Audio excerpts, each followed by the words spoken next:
Good morning, Kingdom Warrior. You didn't just stumble on this video, you were sent here. This is your confirmation, your alignment, your wake-up call. Because today is not just another morning.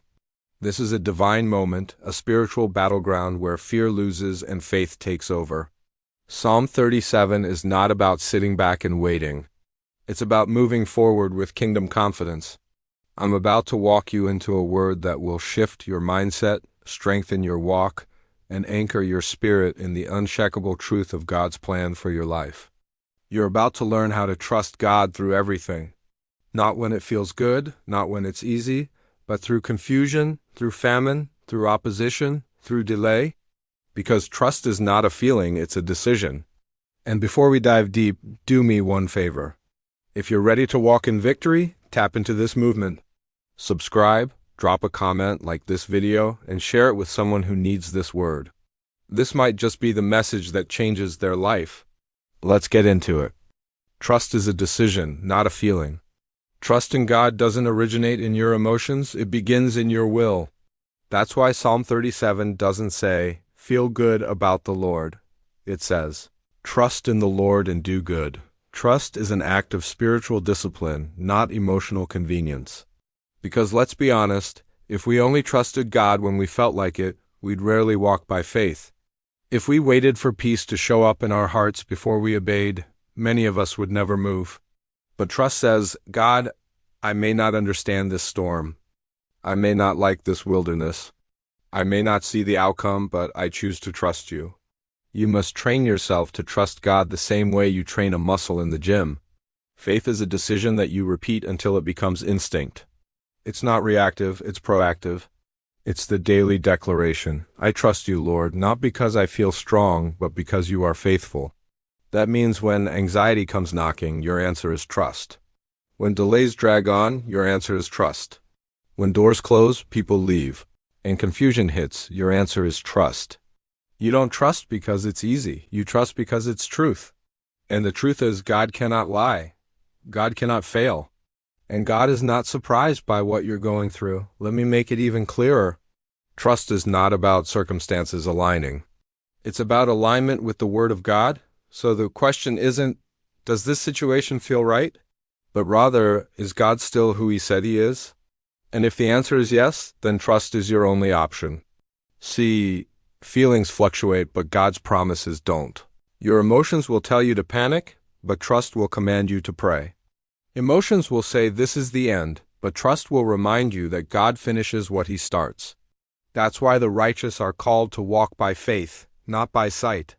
You can't build a stable spiritual life if your foundation is how you feel. You have to put your weight on the unchanging character of God. Do you know why David had the boldness to write Psalm 37? Because he lived a life of hard-earned trust. He trusted God when he was overlooked. He trusted when he faced Goliath with no armor. He trusted when Saul tried to kill him. He trusted when he was hiding in caves, and he trusted even after he failed. David had learned that trust is a choice that leads to stability even in the middle of instability. Many believers wait for peace to show up before they trust God, but in the kingdom, trust comes first and then peace follows. Don't flip the order. Peace is the fruit of trust, not the prerequisite.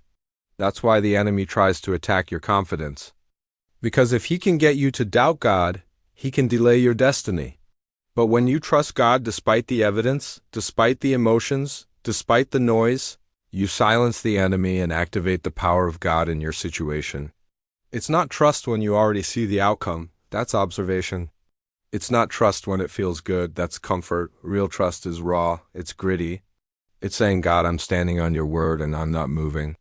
Even if the winds howl and the storm rages, trust is the anchor that keeps you from drifting. And when you make trust your default setting, you're no longer swayed by circumstance, you're governed by conviction. You're not led by what you see, you're led by who you know. You've got to decide today. No matter what comes, no matter who walks away, no matter how uncertain the road gets, I will trust in the Lord with all my heart. I won't lean on my own understanding. I won't give in to fear. I won't let the situation define my faith. My trust is not up for negotiation. It is rooted in the rock. It is anchored in the Word. It is locked into the nature of a God who is always on time, always in control, and always working things together for my good. Because trust is not a reaction. It is a spiritual posture. And when you trust God through it all, you walk in power, peace, and purpose no matter the season. Now let's talk about the next step. Feed on God's faithfulness, not your fears.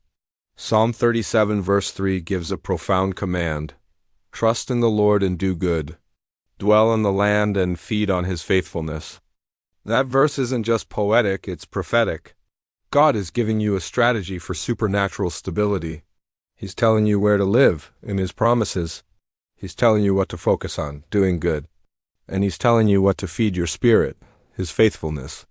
Not your fears, not your frustrations, not the opinions of people, not the chaos of culture. Feed on His faithfulness. Why does God say that? Because whatever you feed will grow. And many believers are spiritually malnourished. Not because they don't read the Word, but because they constantly consume fear. They binge on bad news. They scroll through anxiety. They replay betrayal in their mind. They feast on frustration. And then they wonder why their faith feels weak. Listen, your spirit is starving because you're feeding on fear instead of faith. God is not calling you to be informed by the world. He's calling you to be transformed by His faithfulness. That means you rehearse what God has done more than what man has said. You remind yourself of the Red Sea moments, the wilderness provision, the fourth man in the fire, His faithfulness on the cross, the empty tomb, the prayers He answered, the storms He silenced, the times He healed you, covered you, rescued you, sustained you. Don't let that history die in your memory. Feast on it daily. When the world says panic, you need to say, no, I'm too full of His faithfulness to be afraid.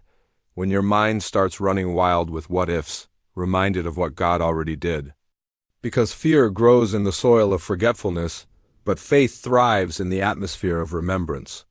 So the question is, what are you feeding your mind, your soul, your spirit? If all you do is consume negativity, you will produce anxiety. But if you digest the Word and reflect on the promises, you will build unshakable confidence. The battle for your destiny is won or lost based on your spiritual diet. You cannot afford to let the junk food of fear and doubt pollute your system. It's time to go on a spiritual cleanse. Unfollow the accounts that trigger anxiety. Mute the conversations that drain your faith. Turn off the news that only speaks of doom. And instead, open the book of God's faithfulness.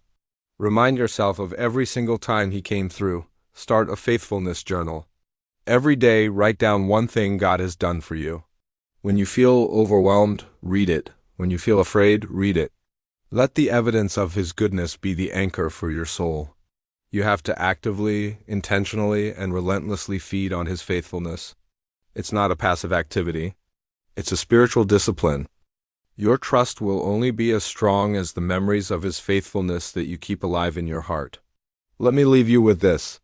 Dwelling in the land and feeding on His faithfulness is about making God as past victories your present confidence. The God who did it before will do it again. He's the same yesterday, today, and forever. So starve your doubts and feed your faith. Choose to trust not because you feel it, but because you've decided it.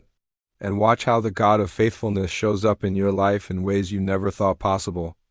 If this word has blessed you, I want you to do 3 things.